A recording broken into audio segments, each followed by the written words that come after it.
Hello student, welcome to my channel T S ज्ञान।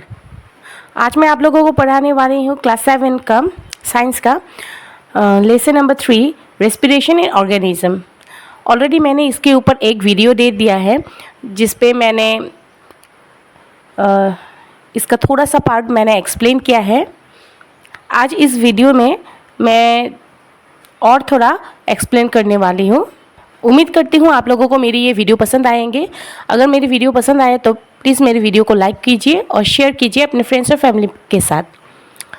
जो मेरे चैनल पे नए आए हैं या फिर अभी तक मेरे चैनल को सब्सक्राइब नहीं किए हैं तो प्लीज़ मेरे चैनल को सब्सक्राइब कर लीजिए और बेल आइकन को हिट कीजिए ताकि वीडियोस की नोटिफिकेशन आप लोगों को मिलती रहे। तो फिर चलिए हम लोग वीडियो में चलते हैं। Breathing is the first step of respiration and it involves two processes. The process of breathing in oxygen rich air is called inhalation and the process of breathing out carbon dioxide rich air is called exhalation. Breathing है respiration का पहला step. हम लोग जो सांस लेते हैं वो है पहला step and it involves to process और उसके बाद दो प्रोसेस होता है। एक of breathing in oxygen rich air is called inhalation. जो हम लोग एयर सांस लेते हैं जिसमें ऑक्सीजन की मात्रा ज़्यादा है उससे क्या कहते हैं, इनहेलेशन। जो प्रोसेस से हम लोग कार्बन डाइऑक्साइड बाहर छोड़ते हैं, मतलब सांस हम लोग बाहर छोड़ते हैं और जिसमें कार्बन डाइऑक्साइड होता है वो उस प्रोसेस को एक्सहेलेशन कहते हैं। Breathing take place with the help of muscles located between the rib called intercostal muscle. Breathing का ये प्रोसेस जो होता है ये होता है रिब केज के अंदर जो मसल से उसके मदद से ये सब होता है। और रिब केज के अंदर जो मसल्स होता है उसे क्या कहते हैं, इंटरनल मसल्स। और and the muscular sheet like structure called diaphragm. और एक यहाँ पर ये लंग्स के नीचे ही एक मस्कुलर शीट होता है, मसल का ही एक मस्कुलर शीट होता है जिसे हम लोग क्या कहते हैं, डायफ्राम कहते हैं, which is present below the lungs। और ये कहाँ पे मौजूद है, लंग्स के नीचे। Let us see the air is inhale and exhale during the process of breathing। अभी हम लोग देखेंगे exhale और inhale का प्रोसेस कैसे होता है। Diaphragm contracted flatted and move downwards. जब हम लोग लंग्स में जाते हैं तब क्या होता है, डायफ्राम क्या करता है, वो फूल जाता है हवा भरने की वजह से और ये नीचे आ जाता है। The intercostal muscle contract and pull the rib cage upward direction. और कोस्टल मसल क्या हो जाता है, ये तब बढ़ जाता है या कॉन्ट्रैक्ट बड़ा हो जाता है। फिर ये क्या रिब केज को ऊपर थोड़ा सा, तुम लोग देखना जब हम लोग सांस लेते हैं तो हम लोग का छाती क्या थोड़ा सा ऊपर आ जाता है, तो वही कह रहा है यहाँ पर। The lungs expand and the volume of the chest cavity increase. तो जब अंदर हवा भर जाता है तो लंग्स का साइज भी बड़ा हो जाता है और जिसकी वजह से हम लोग का चेस्ट कैविटी भी इंक्रीज हो जाता है। Oxygen rich air rashes into the lungs. फिर ऑक्सीजन से भरा हुआ वो हवा क्या लंग्स के अंदर चला जाता है। अभी हम लोग पढ़ेंगे एक्सहेलेशन के दौरान क्या होता है। The diaphragm relax become dome shape and move upward.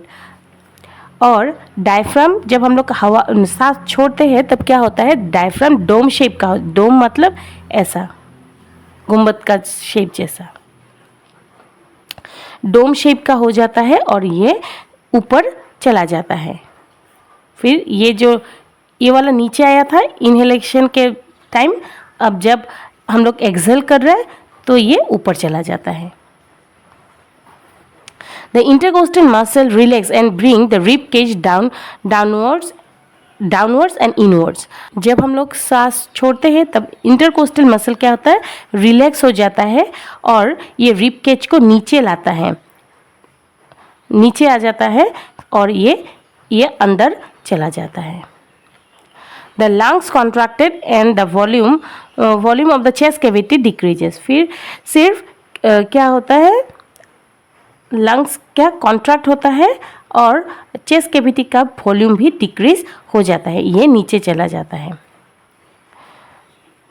Carbon dioxide rich air rashes out of the lungs and the body. फिर क्या होता है, कार्बन डाइऑक्साइड रिच एयर हम लोग का छाती से निकल जाता है और बॉडी से भी निकल जाता है।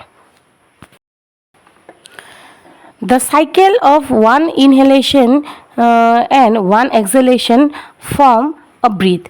और एक साइकिल जिसमें हम लोग एक बार सांस लेते हैं फिर हम लोग उसे बाहर छोड़ते हैं, उसे ही ब्रीथ कहते हैं।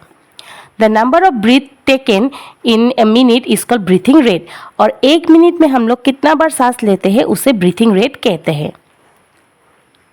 The breathing rate of a person may vary depending on their age and activity they are performing, or many respiratory illness that they might have.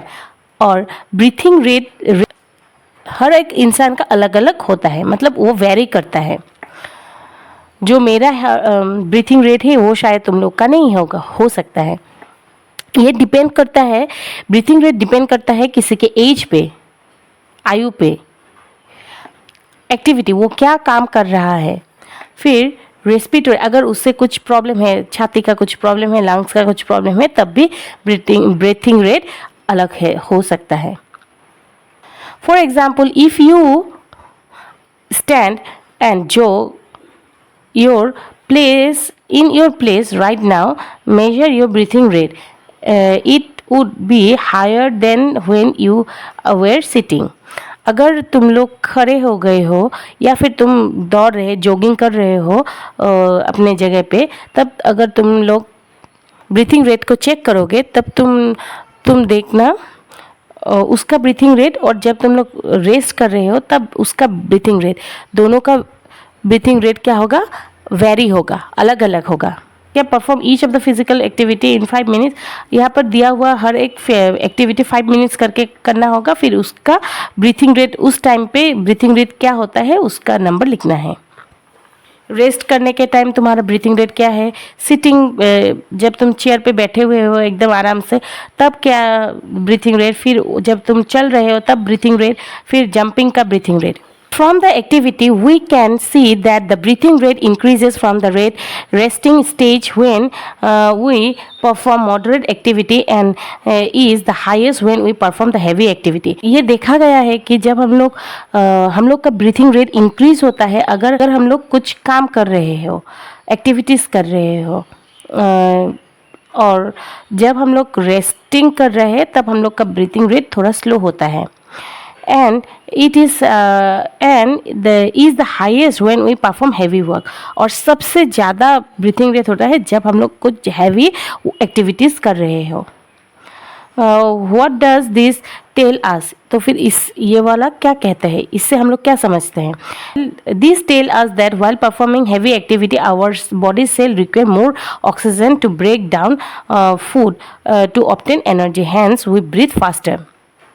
इससे हम लोग को ये पता चलता है कि जब हम लोग कुछ हैवी एक्टिविटी कर रहे हैं तो हम लोग का बॉडी सेल को क्या ज़्यादा ऑक्सीजन चाहिए ताकि वो फूड को ब्रेक डाउन कर सके और हम लोग को ज़्यादा से ज़्यादा एनर्जी मिले, और इसके वजह से हम लोग का क्या ब्रीदिंग रेट फास्टर हो जाता है। नेक्स्ट टॉपिक है pathway of air during breathing. हम लोग का ब्रीथिंग का क्या क्या पाथ होता है, कैसे हम लोग जब सांस लेते हैं कैसे वो अंदर जाता है, कौन से रास्ते से हम एक्चुअली अंदर जाता है, फिर कैसे वो लोग बाहर आते हैं।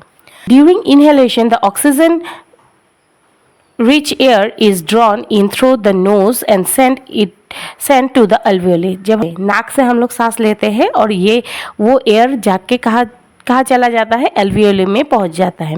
ड्यूरिंग एक्सहेलेशन, और जब हम लोग सांस छोड़ते हैं the carbon dioxide rich air, जो हम लोग के बॉडी के अंदर जो कार्बन डाई रिच एयर है वो फिर बाहर उसे मतलब धकेला जाता है बाहर के तरफ से बाय द एल्वियोली उसे बाहर निकाल देते हैं और रिलीज थ्रू द नोज, और उसे नाक के थ्रू से ही हम लोग बाहर निकालते हैं। फिर यहाँ पर ऑक्सीजन हम लोग ले रहे हैं, नोज जा रहा है, नोज के बाद फेरिंग्स के बाद लेरिंग्स के बाद ट्रेकिया के बाद ब्रोंकाई के बाद ब्रोंकियोले, फिर एल्वियोलाई। उसके पहले कार्बन डाइऑक्साइड रिच क्या होता है, एल्वियोलाई, फिर ब्रोंकियोले, फिर ब्रोंकाई, ट्रेकिया, लेरिंग्स, फेरिंग्स, फिर नोज। हम लोग ये क्वेश्चन आंसर फिर बाद में करेंगे, क्योंकि अभी एक्सप्लेनेशन के टाइम पे ही मैंने पहले वीडियो में दे दिया है, तो वीडियोस बहुत लंबा हो जाता है और मैं ज़्यादा एक्सप्लेन भी नहीं कर पाती हूँ तब। एक्सचेंज ऑफ गैसेस ये क्या है? We have learn that during inhalation oxygen rich air travel from the nose to the alveoli in the lungs. ये हम लोग अभी थोड़ी देर पहले ही पढ़ रहे हैं कि हम लोग ऑक्सीजन, जब हम लोग सांस लेते हैं तो क्या होता है, ऑक्सीजन रिच एयर नाक से हम लोग चला अंदर जाता है और फिर जाके कहा जाता है एल्वियोली में, इन द लंग्स में जो एल्वियोली है उस पे वहाँ पे चला जाता है। When the air enter the alveoli then inflated and appear like a bunch of grapes. जब ये एयर अंदर चला जाता है एंड हवा की वजह से वो एल्वियोली फूल जाते हैं और उसे ऐसे दिखने में ऐसा लगता है कि वो एक अंगूर का गुच्छा है। Once they are inflated, the exchange of gases between the alveoli and their surrounding blood vessel take place। और एक बार जब ये फूल जाता है तो फिर वो एक्सचेंज ऑफ गैसेस मतलब गैसेस का अदला बदली होता है। ये एल्वियोली और एल्वियोली घिरा हुआ है, हम लोग पहले ही पढ़े हैं कि एल्वियोली के चारों तरफ ब्लड वेसल होता है, ब्लड वेसल से वो घिरा हुआ होता है। और जब ये हवा जब अंदर चला जाता है तब क्या होता है, एल्वियोली और उसके आसपास जो ब्लड वेसल है उससे उसके अंदर क्या होता है, गैसेस का एक्सचेंजेस होता है। The exchange of gases in the alveolus is based on the diffusion process through its thin wall, जिसकी वजह से, और एक्चुअली एल्वियोली का जो वॉल है वो बहुत ही पतला होता है, जिसके कारण ऑक्सीजन रिच एयर आराम से वो ब्लड वेसल में जा सकता है और ब्लड वेसल से वहाँ से भी गैसेस एल्वियोली में आ सकता है। The movement of gases from the region from the higher concentration to the region of lower concentration is called diffusion। और जो higher concentration area से lower concentration area में ये gases का जो exchange होता है उसे ही diffusion कहते हैं। Let us see how this work in the alveolus and the surrounding blood vessel। अभी हम लोग देखेंगे alveolus और surrounding blood vessel में ये कैसे काम होता है। When the alveolus is inflated, जब alveolus फूल जाते हैं, हवा के वजह से ये फूल जाते हैं, the concentration of oxygen in the alveolus is more than the oxygen in the blood vessel around it। तब एल्वियोलस में ज़्यादा मात्रा में क्या होता है, ऑक्सीजन होता है और उसके आसपास जो ब्लड वेसल है उससे ज़्यादा मात्रा में एल्वियोलस में क्या होता है, ऑक्सीजन का मात्रा होता है। On the other hand the concentration carbon is more in the blood vessel than the alveolus. और ब्लड वेसल में या फिर ब्लड कैपिलरीज में कार्बन डाइऑक्साइड की मात्रा ज़्यादा होता है और ऑक्सीजन की मात्रा कम होता है। As oxygen diffuses from the alveolus into the blood vessel and carbon dioxide diffuses from the blood vessel into the alveolus. और यहाँ पर क्या होता है, ऑक्सीजन क्या होता है, डिफ्यूज़ होता है, ऑक्सीजन डिफ्यूज़ होता है एल्वुलस से ब्लड वेसल में, और ब्लड वेसल से कार्बन डाइऑक्साइड डिफ्यूज़ होता है अल्वुलस में. The diffuses oxygen is carried in by the blood to the all cell in all the part of the body.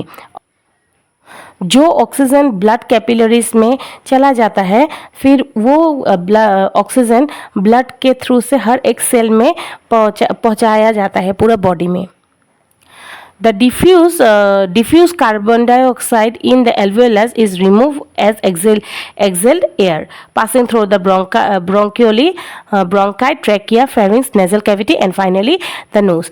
जो कार्बन डाइऑक्साइड डिफ्यूज़ किया है एल्वुलस में, फिर वो एल्वुलस से बाहर क्या करता है, उसे बाहर एक्सेल के थ्रू, मतलब हम लोग जो सांस छोड़ते हैं उसके थ्रू से इसे बाहर निकलता है. और ये कहाँ से पास होता है, फिर पहले एल्वियोले से उससे बाहर निकाला जाता है ब्रोंकियोले से फिर ब्रोंकाई, फिर ट्रैकिया, फेरिंग्स, नाजल कैविटी और उसके बाद नाक से, नोज से हम लोग बाहर निकाल देते हैं.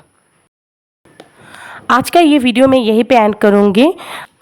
उम्मीद करती हूँ आप लोगों को मेरी ये वीडियो पसंद आए होंगे. अगर आप लोगों को मेरी ये वीडियो पसंद आए तो मेरे वीडियो को लाइक कीजिए और शेयर करना ना भूलिए. Thank you.